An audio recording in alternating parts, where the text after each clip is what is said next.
Pero muy buenas tardes, tengan ustedes, mis estimados seguidores por YouTube. Estamos en un programa llamado Reevangelizando a los Evangélicos. Estamos volviendo a la sola escritura. Estamos en este tema porque se necesita una segunda reforma. Martín Lutero hizo una primera reforma en el año 1517 y creo la necesidad de una segunda reforma porque la iglesia se ha corrompido y se ha ido detrás de las fábulas, filosofías, humanismo secular, y aparte de eso la iglesia, sobre todo pentecostal, está viviendo más de las vivencias, valga la redundancia, bajo las experiencias, las nuevas revelaciones y ha desechado la palabra de Dios. Por eso es urgente que reeduquemos o reevangelicemos a los que ya están evangelizados porque han sido mal adoctrinados, y por lo tanto Dios me ha inquietado a hacer este programa precisamente para reevangelizar a los evangélicos en las doctrinas que son meramente primarias. Las doctrinas secundarias ya haré otro tema, porque las doctrinas secundarias o terciarias son discutibles, son negociables, pero las doctrinas primarias son innegociables. Así que doctrinas primarias como la doctrina de la gracia, la doctrina de la salvación, es meramente innegociable. Así no podemos negociar. Así que bueno, mi hermano, el programa anterior estuvimos haciendo una reseña histórica de las doctrinas de la gracia. En esta parte, en este momento, vamos a seguir predicando la segunda parte de las doctrinas de la gracia, y para eso voy a hacer un recorderis, porque nos fuimos al contexto histórico. Vemos que, por ejemplo, la doctrina de la gracia salió como consecuencia de una controversia que había entre el pelagianismo y San Agustín de Hipona, la cual Pelagio, que Pelagio decía que el libre albedrío en la mente de Adán y Eva había un libre albedrío, pero que la caída de Adán y Eva no corrompió la naturaleza. Es decir, que el pecado solamente llegó hasta Adán y Eva, pero las futuras generaciones quedó intacta, es decir, que no tocó el pecado original, lo cual es una tremenda falacia. San Agustín se opone ante esta serie de conceptos o argumentos de Pelagio, y San Agustín le contradijo diciendo que no, que la caída de Adán y Eva había ocasionado algo en la naturaleza del ser humano que se llama la naturaleza caída o depravada. Posteriormente, esta controversia pasó a los seguidores de Pelagio, siguieron controvertiendo con los seguidores de San Agustín, y nació lo que se llama el pelagianismo, la cual es un equilibrio, quiso conciliar, decir que el ser humano no nace depravado totalmente, sino que en la salvación colabora Dios con un porcentaje y el hombre con otro porcentaje. Es decir, que hay un sinergismo en la salvación del ser humano, un sinergismo en todas las etapas de la salvación. Sin embargo, San Agustín de Hipona decía que en la salvación operan dos etapas primordiales, que es la etapa de la regeneración, que es totalmente ocasionada por Dios en un 100%, por la gracia divina de Dios. Es decir, que hay una primera etapa de la regeneración llamada la etapa operativa divina, donde Dios interviene el 100%, y en la etapa de la santificación interviene un sinergismo, o sea que colabora Dios y el hombre. Dios preserva al hombre y el hombre persevera en la santificación. Es decir, que hay la colaboración de dos agentes que son la soberanía de Dios y la responsabilidad del hombre.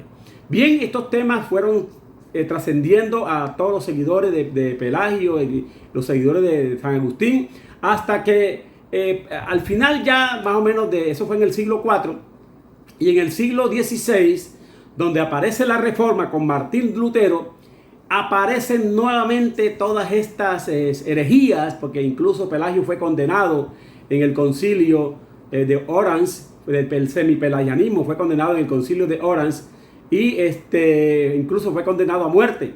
Después, a lo largo y ancho de todo el paso de la historia de las etapas de las iglesias, ya en el siglo XVI, del siglo IV, pasa al siglo XVI, los seguidores de Martín Lutero siguieron predicando la doctrina de San Agustín de Hipona, que el hombre nacía depravado totalmente, que el hombre no podía ejercer una acción hacia Dios y por lo tanto necesitaba la ayuda de Dios en una etapa llamada la etapa operativa de la gracia, donde Dios regenera el corazón del ser humano, y después en la segunda etapa de que es la santificación, hay un sinergismo en la cual interviene la soberanía de Dios y la colaboración del hombre o responsabilidad del hombre. Bien, hubo una controversia después del siglo XVI cuando Martín Lutero clavó las 95 tesis en contra de la doctrina papal, en contra de la indulgencia y en contra de la corrupción de toda la Iglesia Católica. Y entonces los seguidores de Martín Lutero empiezan a discutir aparece un tal Jacobo Arminio. Este Jacobo Arminio nació 4 años después. Jacobo Arminio, teólogo holandés, nacido en el año de 1560, 4 años antes de la muerte de Juan Calvino. Es decir, que nació Jacobo Arminio, y a los 4 años muere Juan Calvino. Juan Calvino también fue un seguidor de Martín Lutero, y Martín Lutero fue un seguidor de San Agustín, es decir, que creía en la depravación total del ser humano, o sea que el hombre no podía ejercer una acción hacia Dios, como dice Romanos 3:10, que no hay justo ni uno, no hay quien haga lo bueno, no hay quien entienda a Dios, no hay quien busque de Dios. Entonces, en ese orden de idea, Jacobo Arminio murió en el año 1609. Jacobo Arminio, voy a hablar primero de Jacobo Arminio. Obviamente que Jacobo Arminio se educó bajo la escuela de Teodoro de Beza, que fue el sucesor de Calvino. Cabe anotar que Jacobo Arminio se educó en las universidades donde se educó Calvino, donde se educó Martín Lutero, donde se educó Erasmo de Rotterdam. Créame, hubo una discusión, antes de que apareciera Jacobo Arminio, hubo una discusión fuerte entre Erasmo de Rotterdam y Martín Lutero, porque Erasmo de Rotterdam también se apegaba al semipelagianismo, es decir, que intervenía una parte Dios y otra parte la hacía el hombre en la elección y en la regeneración también. Este sinergismo solamente es aplicable en la santificación según San Agustín y según Martín Lutero, pero según el semipelagianismo y según Erasmo de Rotterdam, que abrazó el semipelagianismo, decía que en la regeneración también había un sinergismo donde colabora Dios y el hombre. Créame que no se pusieron de acuerdo. Murió Calvino, murió Martín Lutero. Los seguidores de Martín Lutero siguieron discutiendo con Erasmo de Rotterdam y nunca se pusieron de acuerdo. Después aparece Jacobo Arminio, abrazó también la doctrina de Erasmo de Rotterdam, y entonces Jacobo Arminio se educó en Ginebra, de modo que su formación teológica fue profundamente calvinista. Inicialmente fue calvinista, pero posteriormente él tenía un conflicto en sí, en la cual él decía que, porque eran profesores que uno eran calvinistas, otro eran que abrazaban el Agustín, eran semi-agustinianos o semipelagianismo, y otros abrazaban la doctrina de Martín Lutero o de Calvino, y entonces había un conflicto en Jacobo Arminio, pero posteriormente él empezó a hablar de 5 puntos que él llamó la teología de Jacobo Arminio, que posteriormente vamos a hablar y vamos a refutar posteriormente con lo que dijo con los seguidores de Juan Calvino. Bien, entonces Arminio concordaba con los calvinistas en que el libre albedrío no solo se encuentra herido, mutilado, enfermizo, debilitado, sino también que ha sido hecho cautivo, destruido, o sea que el libre albedrío era inútil según Arminio, a menos que sea asistido por la gracia divina. Bueno, en eso estamos de acuerdo. El hombre incrédulo, el hombre no nacido de nuevo, no regenerado, su mente está esclavizada al pecado, está en delitos y pecados, anda en tinieblas, y solamente una acción sobrenatural, que es por la gracia divina, es que empieza a ser regenerado y pasar de muerte a vida. En ese sentido, Jacobo Arminio también decía lo mismo, pero él decía que Dios elige a las personas que ya Dios de antemano va a saber quiénes van a ser salvos, y lo elige por el libre albedrío de la persona. Es decir, que para Jacobo Arminio, el hombre incrédulo tiene libre albedrío. Bueno, ese tema también lo discutimos la vez pasada. Jacobo Arminio tenía razón, sí tiene libre albedrío, pero ¿en qué sentido? En el sentido de que puede hacer cosas buenas, pero el hombre nace malo, su mente nace esclavizada al pecado, según Calvino, según Martín Lutero. La persona nace esclavizada al pecado, no tiene libre albedrío en una forma absoluta. Significa que puede tener libre albedrío en una forma, digamos, particular, o en una forma, en un sentido relativo, en el sentido de que el hombre nace malo, pero que hace cosas buenas. Para Jacobo Arminio, el hombre nace bueno y puede hacer cosas malas. Nosotros pensamos que no es así. ¿Por qué? Porque el hombre nace corrompido. El hombre lo único que quiere hacer es hacer el mal. ¿Que hace cosas buenas? Sí, claro. Un hombre incrédulo hace un voto matrimonial, le es fiel a su esposa, no conoce de Dios, incluso puede ser ateo, eso lo decía yo la vez pasada, y puede, digamos, ser fiel a su esposa. Un hombre incrédulo puede dejar de fumar cigarrillo, de fumar marihuana, pero aún así la gloria se la quiere llevar él, pero no le da la gloria a Dios. Esa es la diferencia entre las cosas buenas que Jacobo Arminio decía y las cosas buenas que los calvinistas o los reformados o los seguidores de Martín Lutero decíamos con respecto al libre albedrío. Bueno, sí, el hombre puede hacer cosas buenas, pero todo lo que hace es para darte su propia gloria, pero sin buscar de la gloria, sin darle la gloria a Dios. Así que en ese orden de ideas, el conflicto siguió después del conflicto que hubo entre Martín Lutero y Erasmo de Rotterdam, y después con los seguidores de Calvino, con los seguidores de Arminio hubo conflicto. Bueno, para Arminio el pecador necesitaba la gracia de Dios para salvarse. Al mismo tiempo afirmaba que la gracia por sí sola no asegura la salvación de nadie. En pocas palabras, la gracia es una condición necesaria para la salvación, pero no es lo suficientemente necesaria para la salvación. Toda persona no regenerada, decía Arminio, posee una voluntad libre, o sea que puede escoger de Dios, y la capacidad de resistir al Espíritu Santo.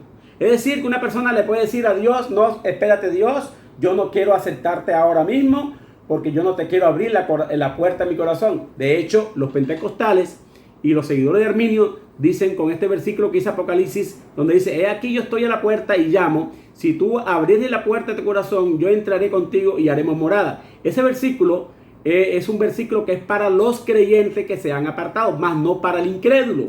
Lo cogen como para decir que el hombre incrédulo tiene la capacidad de poder resistir la gracia de Dios, pero eso no es lo que dice la palabra. La palabra de Dios dice que al contrario, que Dios puede, digamos, irrumpir, que nadie resiste la gracia divina de Dios, y a quien Dios regenera viene enseguida de la muerte a la vida, de las tinieblas a la luz, viene de la esclavitud del pecado a la libertad del pecado, y empieza a venir a Cristo en fe y arrepentimiento, y no puede resistir la gracia. Eso es lo que dice la palabra de Dios a lo largo y ancho de toda la Biblia. Así que Jacobo Arminio estaba equivocado aquí, porque el hombre decía que el hombre podía resistir a Dios. Dice, el hombre podía resistir la gracia de Dios que le ha ofrecido, y de no abrirle a aquel que toca las puertas de su corazón. Es decir, que el hombre podía decir: no, Señor, créame, ahora mismo yo estoy ocupado en mis delitos y pecados, yo todavía no voy a ser cristiano, cuando yo quiera decido abrirte la puerta o no. O sea, esta pone una posición de más fortaleza, pone al cristiano en un lugar más alto que el mismo poder de Dios. Eso es lo que me está entendiendo esto. De modo que el pecador no responde al llamado del evangelio. La culpa es completamente suya, y en ese lugar y en este último estamos de acuerdo. La culpa es del pecador. Pero sí, ¿qué si el pecador acepta al mensaje y viene a Cristo en arrepentimiento y fe? En ese caso, ¿de quién depende la respuesta? Depende al final de cuenta de quién depende. ¿Depende del hombre o depende de Dios? Bueno, Jacobo Arminio responde que la salvación depende enteramente de la decisión humana y no de la soberanía de Dios, lo cual es un grave error. Dios no concede, dice él, Dios nos concede, dice él, la suficiente gracia como para que vengamos a Cristo en arrepentimiento y fe, y los que cooperan con esa gracia, aceptamos a Cristo por la fe, son salvos, y en eso que Dios elige. Es por eso que esa gracia es por la gracia de Dios, pero la decisión final está en nosotros mismos, decía Jacobo Arminio. La decisión final no está en el hombre, sino está en Dios, que regenera al hombre. Bueno, Dios regenera al hombre y Dios le da el don de la fe, pero quien le toca creer es al hombre. Dios regenera al hombre, le cambia el corazón, pero le pone el don de arrepentimiento, pero a quien le toca arrepentirse es al hombre. No es que el hombre no puede arrepentirse. O sea, no es que el hombre sea un títere o un robot manejado por Dios. No me malinterprete. Aquí Dios es el que pone el querer con el hacer, y él regenera el corazón, pero a quien le toca creer y arrepentirse es al hombre, pero porque ya fue regenerado y ya puede hacerlo. Mientras tanto, mientras estabas en delito y pecado, mientras estaba muerto, un muerto no oye, no escucha, no habla, no mira, no tiene vista, está muerto. Lázaro, cuando estaba muerto en la cruz, en la tumba, solamente recobró vida cuando Jesús le dijo: Lázaro, sal fuera. En ese momento yo hago la analogía de Lázaro con la regeneración del hombre muerto en delito y pecado. Cuando escucha el mensaje del evangelio, porque es a través del mensaje del evangelio que el hombre pasa de muerte a vida, y es así como viene en fe y arrepentimiento. Bien, si todos recibimos la misma gracia, ¿por qué tú dijiste que sí y tal vez tu vecino dijo que no? Bueno, mire, hay algo curioso en esta parte.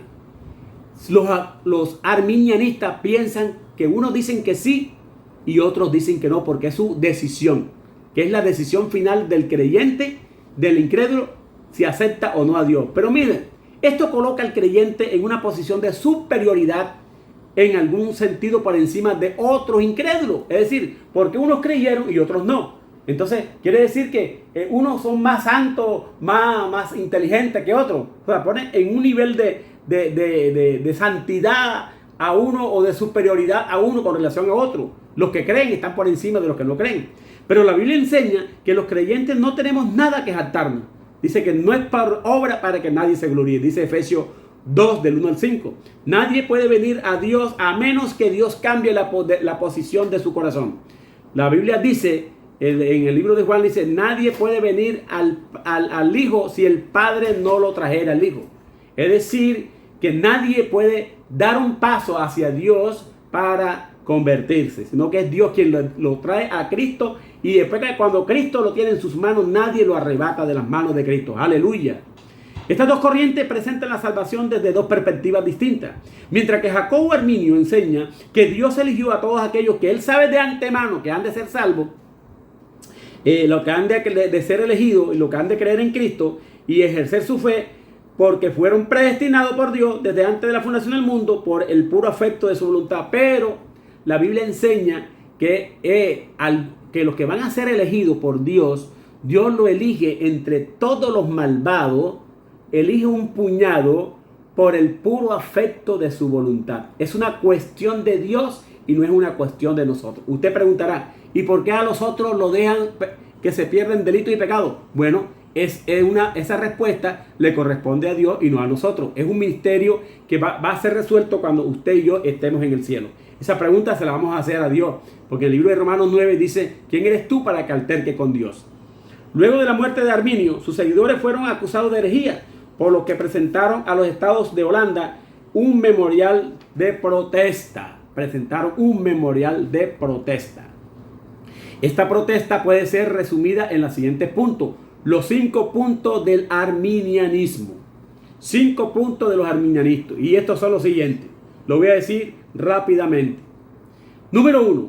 Dicen los arminianistas: Dios elige o aprueba sobre la base de la fe o incredulidad que Él provee. O sea que Dios sabe quién va a creer de antemano y lo elige. Dicen los arminianistas así. Dios sabe ya por la pura presencia o conocimiento anticipado del futuro.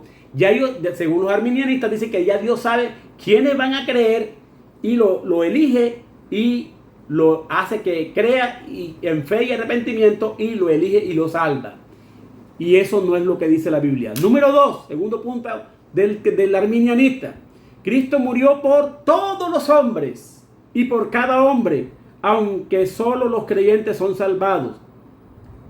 En palabra más sencilla, Cristo murió en la cruz para hacer posible que cualquiera se salve, pero no asegura la salvación de nadie.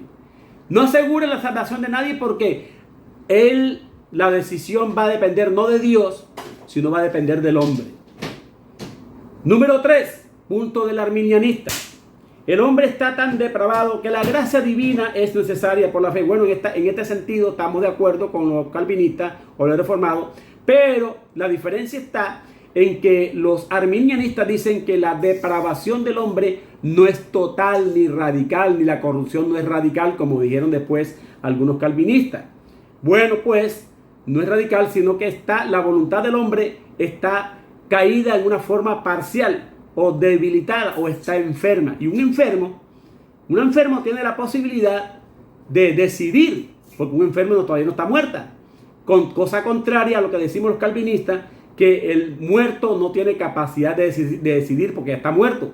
Bueno, para Jacobo Arminio dice que el hombre está debilitado, sí, nace debilitado de acuerdo al pecado original, porque los arminianistas también creen en el pecado original, cosa contraria a Pelagio, que no creía en el pecado original, y los semipelagianistas sí creen en el pecado original, y gracias a Dios porque Jacobo Arminio creía en el pecado original, pero Jacobo Arminio dice que no nace con la voluntad caída totalmente o depravada totalmente, es decir, que hay una parte que está enfermiza y que puede accionar su voluntad y puede venir a Cristo por la gracia común que Dios derrama sobre buenos y malos, que es la gracia común, y no derrama una gracia especial, pero la gracia especial se derrama sobre los elegidos, como dicen los reformados.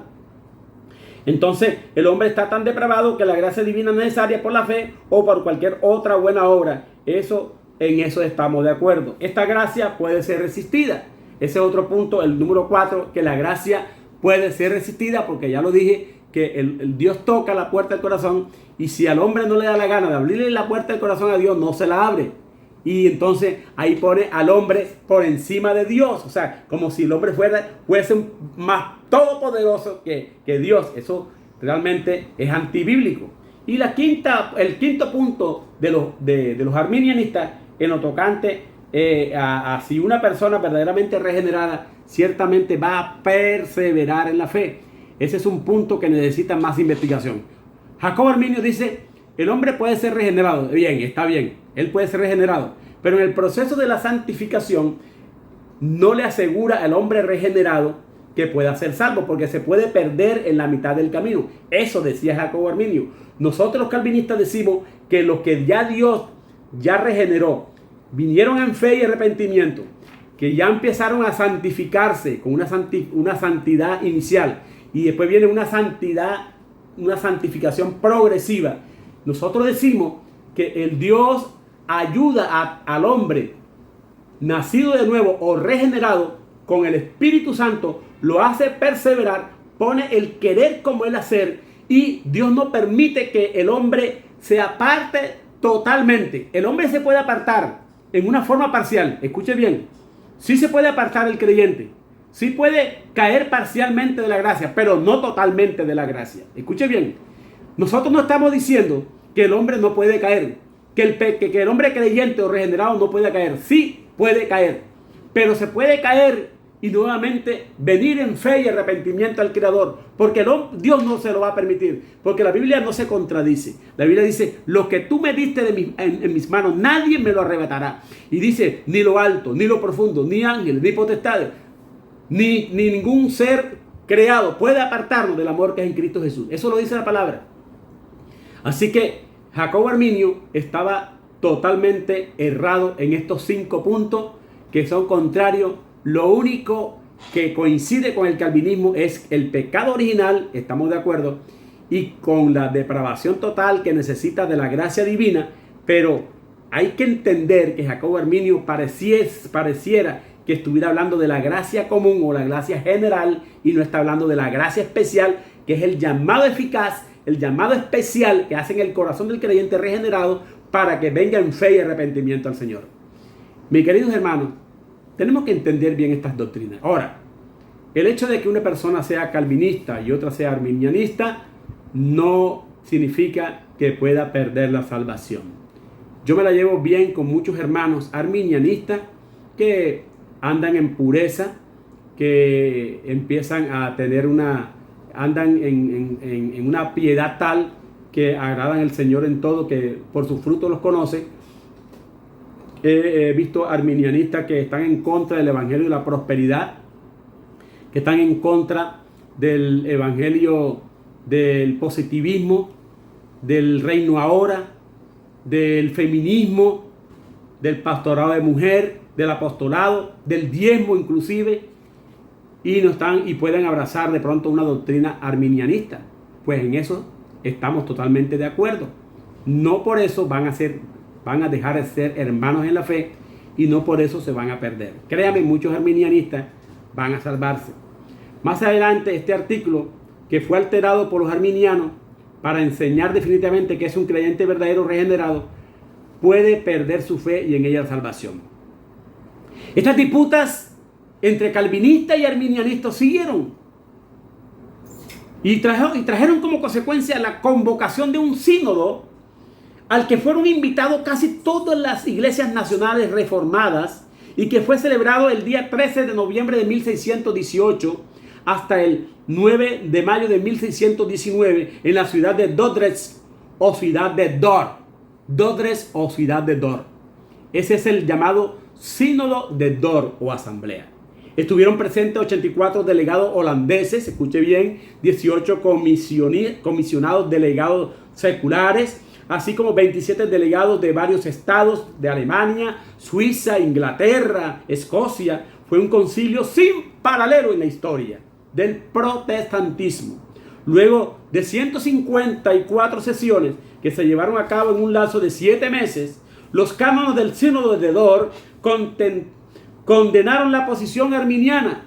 Al fin y al cabo venció la posición calvinista, porque obviamente en las universidades donde se educaron todas estas personas había mucha gente calvinista, mucha gente luterana, y al fin y al cabo prevaleció la posición calvinista antes que la arminiana, por las enseñanzas que han sido conocidas desde entonces como los 5 puntos del calvinismo. Y entonces en esta controversia de este sínodo de Dort, al prevalecer la posición de Calvino por encima de la posición de Jacobo Arminio, empezaron a establecer 5 puntos del calvinismo. Escuche bien, no va a sonar así como lo voy a decir yo ahora, porque realmente los 5 puntos del calvinismo fueron catalogados como el tuli o tulipán, viene de la palabra tulipán o tuli, por la cifra de inglés o el acróstico en inglés que requiere estos 5 puntos, pero ya llamado como tuli fue en el año de 1905, 1906, no recuerdo exactamente, pero fue ahí donde se le llamó por primera vez el tuli o los 5 puntos del calvinismo. Pero en una forma, digamos, para ordenarlo, se podían ordenar en los 5 puntos del calvinismo, subieron como una respuesta de los 5 puntos del arminianismo. Escuche bien, estos 5 puntos fueron como respuesta de contradecir los 5 puntos del arminianismo que estaban equivocados, que fueron a una asamblea, debatieron, como lo dije ya anteriormente, y entonces fueron etiqueteados, así como los 5 puntos del calvinismo. Yo prefiero etiquetearlo como los 5 puntos de la gracia, porque ya hablar de Calvino o hablar de Arminio nos aparta ya de las doctrinas de la gracia, de la doctrina bíblica de salvación. Pero las etiquetas nos ayudan a simplificar los dos lados de la controversia, el arminianismo y el calvinismo. Hay que empaquetarlo en un mismo término para poderlo comprender mejor. Ya le dije que en el año 1905, 1906, el acróstico Tuli, que significa tulipán, por su seguido por la sigla en inglés. Por ejemplo, la total depravación o depravation, total depravation, elección incondicional, electional, expiación limitada, limited atonements, gracia irresistible, irresistís grace, perseverancia de los santos, que te suena también con P en inglés, perseverancia de los santos. Y entonces, mi querido hermano, el capítulo 9 de Romanos habla sobre todo, o libro de Romanos en total habla de estos 5 puntos del calvinismo, sobre todo en el capítulo 9 de Romanos, la historia de Esaú y de Jacob. La pregunta entonces que hay que resolver: ¿posee el hombre libre albedrío? ¿Posee el hombre libre albedrío? Bueno, esa es una de las respuestas que vamos a obtener para el próximo domingo, para seguir predicando o introduciendo. Apenas estamos en la introducción, todavía no he tocado ningún punto del calvinismo, estamos en introducción. Es bueno saber la historia, es bueno saber el contexto histórico, de dónde viene la discusión, de dónde vienen las controversias, las objeciones, dónde viene toda esta controversia del calvinismo y el arminianismo, porque a veces hay hermanos que se especializan en discutir sobre el arminianismo, sobre el calvinismo, pero no saben la historia. Entonces yo prefiero mejor saber la historia para tener la seguridad de dónde viene el conflicto y de dónde vino estos términos. Bien, mi querido hermano, vamos a orar para despedir. El próximo domingo vamos a seguir con ¿posee el hombre libre albedrío? Si posee libre albedrío antes de la caída, después de la caída tuvo el hombre libre albedrío. El hombre regenerado tiene libre albedrío después de ser regenerado. El hombre en la glorificación tiene libre albedrío. Bueno, esas son las preguntas que vamos a resolver el próximo programa. La doctrina de la gracia. No se lo pierdan. En un programa que hemos titulado Reevangelizando a los evangélicos. Que Dios me los bendiga, que Dios me los guarde, estimados seguidores. Dios me los bendiga, Dios me los guarde.